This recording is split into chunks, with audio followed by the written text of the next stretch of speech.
우리 한번 다 같이 해보십시다. 시작. 주는 이구와 너를 귀하시고 하늘에서 지키시라. 사랑합니다. 복사 사랑하는 사랑하는 말씀. 아멘. 주는 이쁘시기 때문에 우리를 굳건하게 하실 뿐만 아니라 간절히 계속 지켜주신다는 믿음의 말씀 한번 3월 한 달 동안 배워보시기를 바랍니다.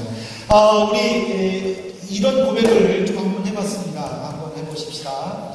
사랑합니다. 따라서 해주십시오. 사랑합니다. 더욱 행복하세요. 그 일은 꼭 이루어질 것입니다. 사랑합니다. 더욱 행복하세요. 그 일은 꼭 이루어질 것입니다. 근데 이걸 어떻게 하냐면요. 우리 지인의 앞으로 한번 나와보십시오. 저랑 이렇게 하는데, 이번 제가 수련회에 참석하면서 제가 참 고해 성사를 한 게 뭐냐면은 내가 고백이 부족했다는 걸 고해 성사했어요. 내가 고백이 부족했다. 이 사람들 간에서도 고백이 참 중요한데 하나님 앞에서 내가 고백이 참 부족했구나 해서 느꼈는데, 그래서 제가 이번에 큰 도전을 받아가지고 내가 시간이 가더라도 설교하기 전에는 내가 꼭 이거를 2012년도에 반드시 하겠다라고 결심을 했는데, 뭐냐면 두 분씩 손잡아보세요. 이렇게 하고 이렇게 약간 이렇게 담그냐. 자, 이렇게 손잡으시고 그 다음에 눈을 보시고 어떻게 하냐면 사랑합니다. 더욱 행복하세요. 라고 이렇게 하는 거예요. 무슨 말인지 아시겠습니까? 네. 그 다음에는 제일 중요한 거, 그 일은 꼭 이루어져. 딱 잡아보세요. 한번. 자, 네. 그리고, 하이파이브. 그 일은 꼭 이루어집니다. 무슨 말인지 아시겠죠? 그 일은 꼭 이루어집니다. 자, 다시 한번 해보십시다. 우리 민지는 저희 학교입생이라고 생각하고. 그리고 또, 짝이 없어요? 우리 혜림 자매는 저기 정은이 자매 있네. 그래요? 그러면은 저기 황희선 집사님하고, 자, 황희선 집사님하고 우리 태국 형제하고, 자, 한번 보십시다. 이제 한번 해보십시다. 우리 조금 어색하지만은 다음 주에는 조금 더 부드러울 거예요. 예. 자, 눈을 마주치면서 사랑합니다. 더욱 행복하세요. 그 일은 꼭 이루어집니다. 예. 자, 그럼 이제 해보시겠습니다. 연습됐죠? 자, 해보시다. 시작. 사랑합니다. 행복하세요. 그 일은 꼭 이루어집니다. 예.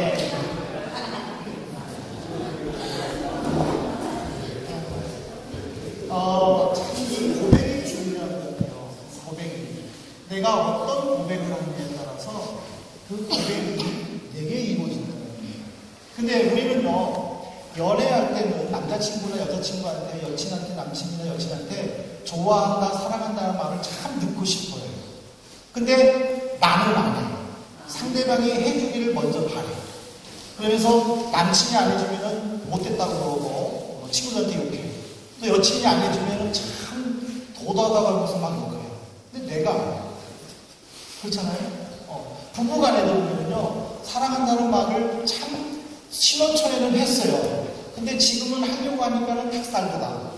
제가 그래요. 여러분들은 모르겠지만은. 그러니까 안 하다 보니까는요, 지금은 안 해요. 이게 참 중요한 것 같아요. 이것이 우리의 신앙에도 마찬가지예요.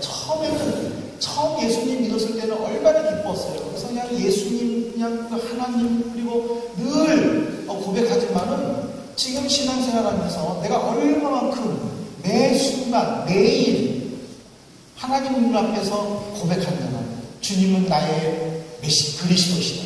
예수는 나의 임마누엘. 제가 요즘에 그 사도행전을 읽는데 사도행전에 대한 주제는요, 내가 오늘 새로 발견했습니다.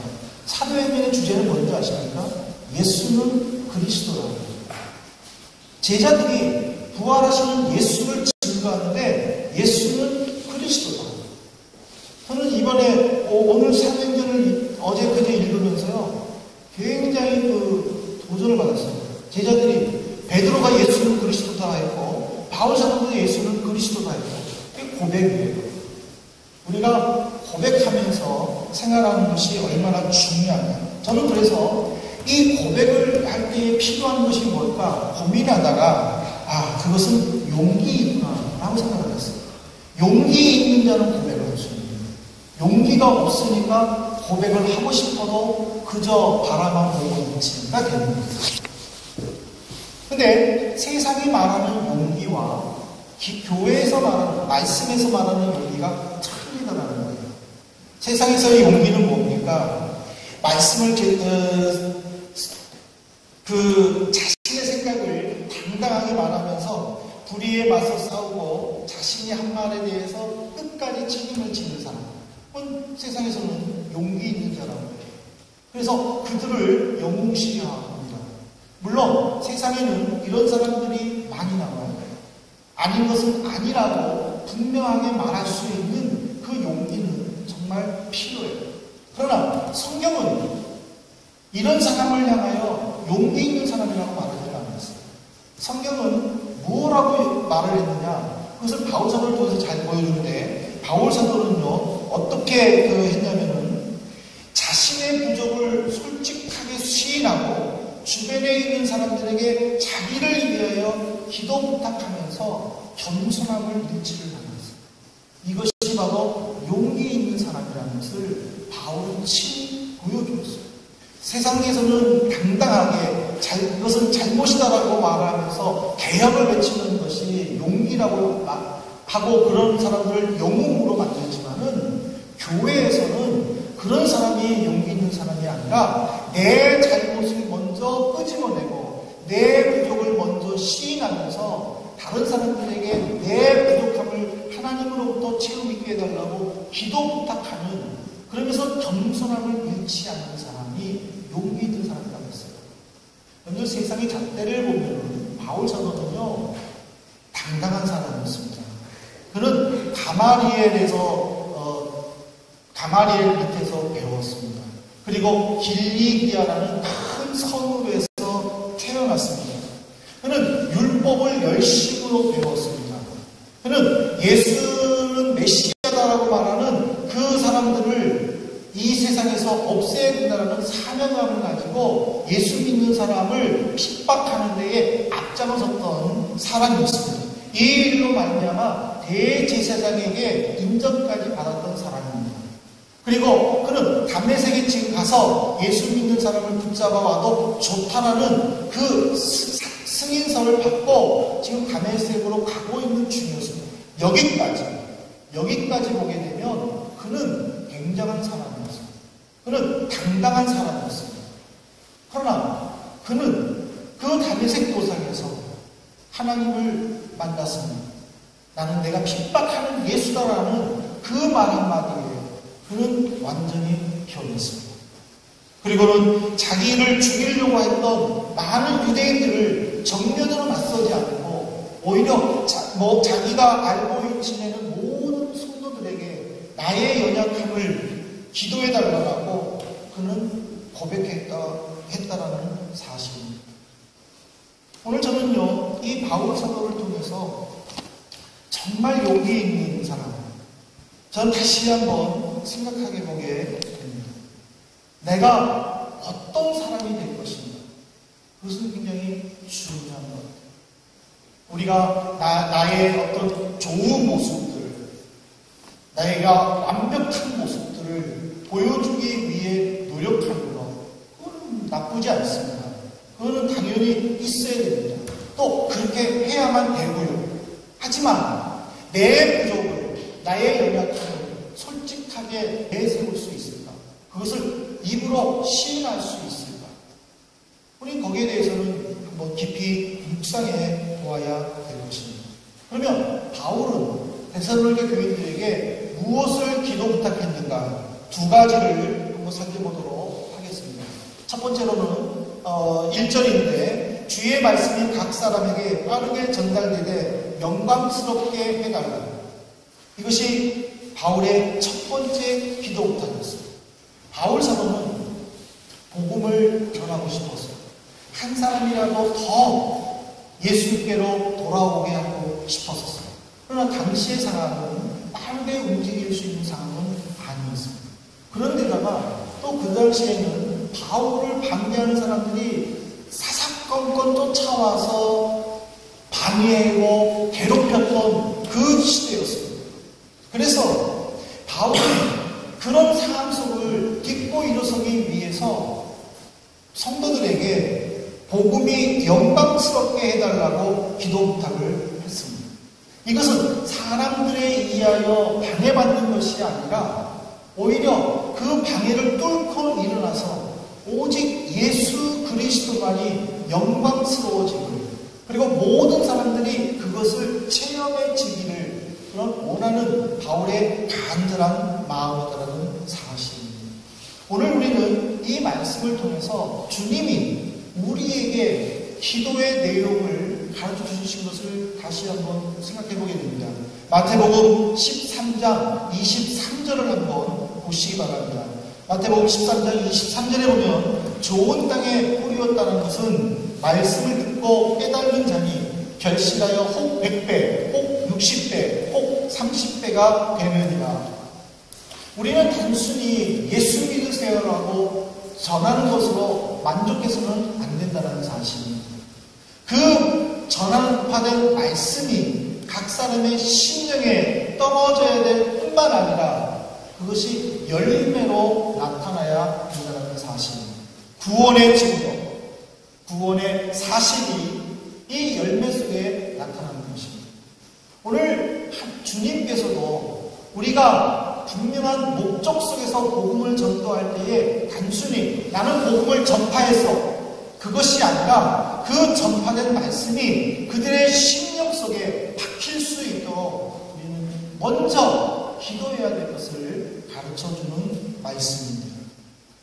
바울 사도는요, 고린도후서 11장의 6절에 보면은 내가 비록 말에는 부족하나 라면서 자신이 다른 사람들을 설득시키는 능력이 부족하다라는 것을 고백을 했습니다.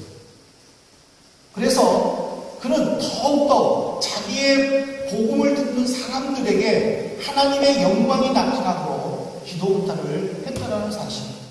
자기의 단점을 안고 가고 그 단점이 성도들의 기도로 인하여 부족함이 채워지기를 부탁했다는 사실입니다.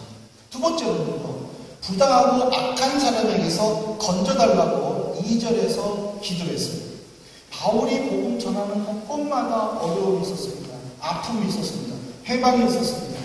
사도행전 25장 8절에 보면요, 바울이 총독 앞에서, 로마 총독 앞에서 이런 말을 해요. 유대인의 율법이나 성전이나 가이사에게나 도무지 죄를 범하지 아니해요. 이 말은 내가 종교적으로나 사회적으로나 정치적으로나 아무런 잘못이 없다라는 뜻이에요. 근데 바울을 반대한 사람들은 어떤 말 하는지 아십니까? 사도행전 24장 5절에 보십시오. 우리가 보니까 이 사람은 전염병이라 천하에 퍼진 유대인을 다 소욕해 하는 나사렛 이단의 괴수다. 이 말은 무슨 말이냐면은 없애버려야 될 사람이라는 뜻이에요. 어떻게 이런 말들을 할 수 있느냐라는 거예요. 이것이 바로 바울이 당하는 아픔이었다는 사실입니다. 그래서 그는 이 악한 사람에게서 건져달라고 하는 이 기도를 통해서 자신의 아픔을 내놓은 것입니다. 우리는요, 나의 단점을 감추기에 급급하며 나의 장점을 내세우기를 좋아해요. 그러나 바울은 그러지를 않아요. 내가 지금 악한 사람한테서 위협받고 있다고 했었을 때에 사람들은 이렇게 조롱할 수도 있어요. 그러면서도 무슨 복음을 전한다고 조롱할 수도 있는 거예요. 그렇게 의지가 없어서, 그렇게 믿음이 없어서 판단받을 수도 있는 문제였었어요. 그러나 바울은 그것에 대해서 조금 더 개의치 않았다는 사실. 이렇게 복음을 위하여 수고하면서도 자기의 당하는 아픔을 내놓을 수 있다는 것은 진정한 용기 있는 삶이 아니겠는가. 그러면 왜 바울은 이런 기도를 부탁했을까? 저는 참 이상했어요. 왜냐하면 고린도후서 12장에 보면은요, 3인칭 용어를 쓰면서 자기가 천국을 경험하는 것을 이야기할 정도로, 그리고 또 죽은 사람까지 살릴 정도로 대단한 능력을 가지고 있는 사람인데도 불구하고 왜 이렇게 이렇게 연약한 모습을 스스로 내세웠을까? 그거는 그 이유는요, 믿음은 모든 사람의 것이 아니다라는 이 말씀에서 저는 깨달았습니다. 이 말은 뭐냐면 참된 믿음의 소유자는 적다라는 사실입니다. 창세기 4장 26절에 보십시오. 창세기 4장 26절에 보면 셋이 아들을 낳는데 그 이름을 에노스라고 했고, 그때에 비로소 사람들이 여호와의 이름을 불렀더라 하고 기록되어 있습니다. 이 말이 무슨 말이냐면 창세기 3장 13장에 보면 아담이 죄를 범합니다. 그래서 그들이 그 벗은 몸을 알고 짐승을 죽여서 가죽으로 옷을 입혀가지고 입혔어요. 그때에 하나님께서는 짐승을 죽였다라는 것은 하나님은 인간들에게 하나님을 향한 예배의 모습을 가르쳐 주었다라는 뜻이에요. 근데 아담이 하나님께 예배를 드린 이후, 아벨과 가인이 하나님께 제사를 드린 이후, 셋이 에노스를 낳을 때까지 어떤 이유에서인지 모르지만 사람들은 하나님의 이름을 부르지를 않았습니다. 또 이뿐입니까? 노아를 보십시오. 노아 시대에 사람이 얼마나 죄를 범했는지 홍수로 이 세상을 멸망시키기 위해서 노아에게 산 꼭대기에다가 큰 배를 지으라고 명령을 했어요. 이런 배를요, 산에다가 지으면 사용을 못합니다. 바닷속에다가 물속에서 배를 만들어야죠. 사람들이 노아를 조롱했어요. 미쳤다라고 욕했어요. 왜냐하면 배를 왜 산에다가 만드냐. 그때 노아는 설명을 하는 거예요. 왜 내가 배를 산에다가 만들어야만 하는지. 그러나 어느 누구도 그 이야기를 듣지를 않았습니다. 오히려 노아의 식구 8사람만 방주에 들어가게 하고 노아가 불러 모은 그 가축들만 배에 들어가므로 살아났습니다.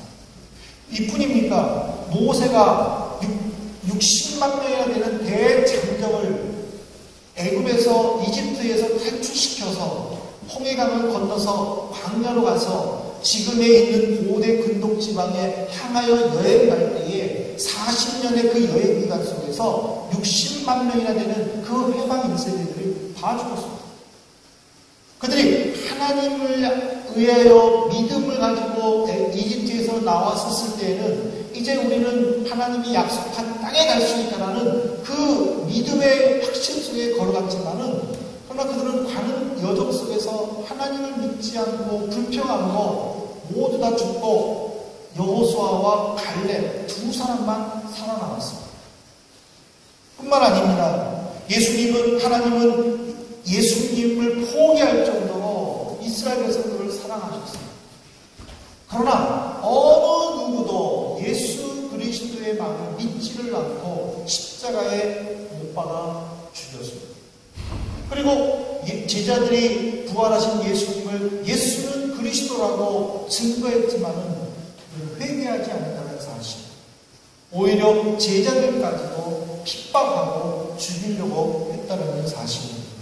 이런 신앙의 역사, 믿음은 모든 사람의 것이 아니다라는 것입니다. 그래서 바울 사도는 마태복음 7장에 말씀하신 그 예수님의 말씀이 생각났다는 것입니다. 마태복음 7장 13절에 보면 좁은 문으로 들어가고, 그 믿음의 좁은 문, 그것은 우리가 하나님 앞에서 바른 고백, 바른 신앙생활이 얼마나 중요한가를 우리에게 가르쳐주고 있습니다. 그럼 믿음의 고백을 통해서 바울이 확신한 것은 뭡니까? 바로 우리가 외우는 데살로니가후서 3장 3절, 주는 믿부사 저희를 굳게 하시고 악한 자에게서 건지십니다.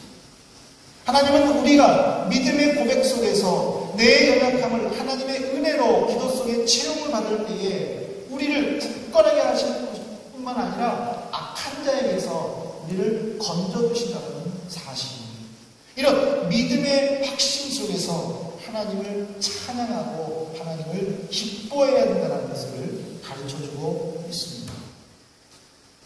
제가 호스텔을 끝내고 집에 돌아와서 인터넷 뉴스를 읽었는데 이게 나와요. 그 청춘불패라는 그 아이돌 그룹의 그 예능 프로그램 있잖아요. 그때 이제 그 시리즈 1에 보면 한상아라는 그 아이돌 그룹의 그 여자가 그 캐릭터가 뭐였냐면 백치미였어요. 백치미. 그러니까는 아무것도 모르는 거예요. 그냥 그야말로 아무것도 모르는 거예요. 사람들은 그를 향하여 바보라고 했어요. 아이돌 그룹 하면요 굉장히 떳떳하고요 아주 뛰어나고 그런 것들을 보여줘야 되는데 한상아는 그런 캐릭터를 보여주는 게 아니라 어눌한 캐릭터, 약간 바보스러운 캐릭터를 보여줍니다. 그래가지고 많은 사람들이 그 한상아의 모습을 보면서 정말일까라는 그런 의아심을 가지면서 한상아의 하는 행동에 막 기뻐하고 카타르시스를 느낀 거예요. 대리만족을 느끼는 거예요. 근데 청춘불패가 끝났어요. 한상아가 이제 여러 예능 프로에 다니면서 많은 사람들이 질문하는 거예요. 정말 모르는가? 그래서 뭐 구구단도예요, 고개하고 구구단도 서로 이렇게 둘이서 구구단도예요. 근데 한상아 씨가 전혀 모르는 것이 아니었어요. 사람들은 굉장히 놀란 거예요. 저렇게 똑똑한 사람이 어떻게 그 청춘불패라는 그 프로에서는 완전히 어눌하고 모자란 사람으로 보였습니다. 이게 무엇이냐면 우리는 나를 나타내기 위해서 강한 모습, 멋있는 모습, 완벽한 모습 그것만 보여주고 싶어 한다는 사실. 내 부족한 거 감추려고 한다는 사실. 누군가가 이거를 알면 어떻게 할까 꽁꽁꽁꽁 묶어둔다는 것이죠. 하나님은 그 사람이 진정한 용기 있는 사람이라고 생각을 안 했어요. 오히려 그들을 향하여 성경으로 뭐라고 말했습니까? 교만은 멸망의 선봉이라고 했습니다. 넘어짐의 앞자리라고 했어요. 오히려 그들을 향하여 교만이라고 하나님은 정죄했다는 사실입니다. 오늘 이 시대에 우리가 살면서 우리는 얼마든지 사람들 앞에 내세울 것들이 많습니다. 여러 학생들 내가 수없이 얘기하지만 여러분들 한국에서 졸업하는 학생들 중에서 유학 나오고 싶어하는 학생들이 수없이 많지만 졸업자 중에서요 단 1%밖에 외국에 유학을 못 나가요. 그 99%는 나오고 싶어도 아니면 생각도 안 하고 아니면 포기한 사람이지만 여러분들이 1% 속에 속한 사람이에요. 얼마나 대단한 사람입니까? 여러분들이 이곳에서 직장 생활하면서 이곳에서 생활한다는 것은요 대단한 사람들이 아닙니다. 어떤든지 간에 언어가 되고 무엇이 어떤 환경이 되니까 나오실 수 있는 거 아닙니까? 대단한 사람들 아닙니까? 그 대단함을 내세운다면 세상 사람들은 나를 보고 배울 것이 없다라는 거예요. 그러나 그 대단한 것이 있음에도 불구하고 나의 부족한 것은 이것이다라고 오히려 내 부족한 것과 내가 숨기고 싶은 그 잘못된 것들을 당당하게 고백할 때에 세상이 아니라 주님은 그런 나를 보시고 기뻐하시고 채워주실 줄로 믿습니다. 그러므로 우리는 이 3월 한 달 동안에 이 말씀을 묵상하면서 내가 정말 용기 있는 사람이다. 아니면은 하나님이라는 이름 속에 내가 하나님을 향하여 제대로 고백하지 못하면서도 그 뒤에 숨으면서 나만 내세우려고 애를 쓰고 있는 사람입니다. 우리는 한번 살펴보아야 될 것입니다. 제가 결론적으로 이 말씀을 읽어드리면서 결론을 맺고 싶습니다. 교회는 눈물을 통해 강해진다라는 글이 있습니다. 거기에 보면은요, 한국교회는 눈물을 통해서 그 기초를 튼튼하게 했다. 1903년 원상부흥운동, 1907년 평양 대부흥운동은 눈물의 폭포수를 이루는 영적 각성운동이었다. 이 예지를 덕목으로 숭배했던 유교에서는 눈물을 흘리는 것을 덕스럽지 못한 것으로 생각했었지만 기독교에서는 애통하는 마음으로 눈물을 흘림으로 시작된다. 우리 기독교는 눈물의 종교입니다. 내 부족함을 하나님께 내세우고 내 부족함을 채움받기 위해 하나님의 은혜를 사모하는 그 뜨거운 간절함이 있을 때에 하나님은 우리에게 은혜를 베풀어 주시는 것입니다. 왜 주님께서는 발이 바리새인의 기도에 대하여 하나님의 위로를 받지 못했지만 죄인의 기도에 대하여 위로를 받았다라고 인정해 주십니까? 바로 바리새인은 자기의 잘한 것만 하나님께 내보였다는 사실입니다. 그러나 죄인은 하나님 앞에서 나는 죄인입니다라며 자신의 가슴을 치면서 애통했었을 때에 하나님은 그 죄인의 기도를 응답해 주셨다는 사실입니다. 유대인인 아빠 모세라는 사람이요, 사람은 눈물로써 덕을 얻게 되고 눈물로써 죄의 사함을 얻는데 자신을 놓고 눈물을 흘릴 줄 아는 사람이야말로 하나님으로부터 의로운 사람이다 라고 인정받을 수 있다 라고 했습니다. 우리 얼마만큼 나를 위해서, 얼마만큼 가정을 위해서, 얼마만큼 교회를 위하여 눈물을 흘려 보셨습니다. 우리 한민의 성도님들만큼만은 세상 사람들이 내가 이것을 말할 때에 조롱할 것이다라는 그 생각에서 벗어나기를 바랍니다. 내가 이것을 말할 때에 세상 사람들은 조롱한다 할지라도 내가 그것을 고백함으로 말미암아 하나님으로부터 채용받을 수 있기를 주님의 이름으로 축복합니다. 이때는 크게 안 해주시죠. 내가 부족한 것을 고백함으로 세상 사람들에게 손가락질 받는다 할지라도 하나님 앞에서 고백하시기를 주님의 이름으로 축복합니다. 고백하세요. 내 마음을 열지 않으세요. 상대방 보고 마음 열어달라고 애걸하는 시대 아닙니다. 내 부족한 것은 내세우지 않으면서 상대방의 부족한 것에 대해서 내가 안아줄게, 내가 포옹해줄게 그렇게 요구하는 시대 아닙니다. 내가 먼저 내 부족함을 요구해요. 저는 이번에 포스트에 가가지고 내가 그랬어요. 어떤 목사님이 그러더라고요. 나는 목회가 정말 힘들다. 아무도 손 안 들어. 난 손 들었어요. 내가 어려운데, 내가 정말로 힘든데 난 고백했어요. 그때는 수많은 목사님들이 와가지고요. 왜 그러냐고. 무슨 일이 있냐고. 우리 교회에 무슨 일이 있어요? 없어요. 내가 힘드니까. 그래서 내가 그랬어요. 나는 내가 힘들어서 하나님 앞에 해결받고 싶어서 나는 고백했습니다. 내가 그 목사님한테 말씀드렸어요. 목사님 정말 감사합니다. 나를 깨닫게 해주셔서 감사합니다. 내가 강의 듣는 90분 동안 내가 내 마음속에 내 머릿속에 늘 떠나지 않는 것이 나는 고백이 부족했다. 나는 고백이 부족했다. 성도님들, 내가 하나님 앞에서 어떤 고백을 하십니까? 하나님 내가 이렇게 했습니다. 하나님 내가 이렇게 했습니다. 고백하시는 것으로 기뻐하지 마십시오. 제자들이요 전도했습니다. 너무 기뻐가지고 돌아왔어요. 선생님 우리가 기도했더니 이런 일들이 일어났습니다. 우리가 말씀을 전했더니 이런 일들이 일어났습니다. 그때 주님은요 이렇게 말씀하셨습니다. 그것으로 인하여 기뻐하지 마. 너희의 이름이 하늘나라에 기록되는 것을 기뻐하라. 눈앞에 보이는 거 아무것도 아니라 내 이름이 하늘나라에 기록됩니다.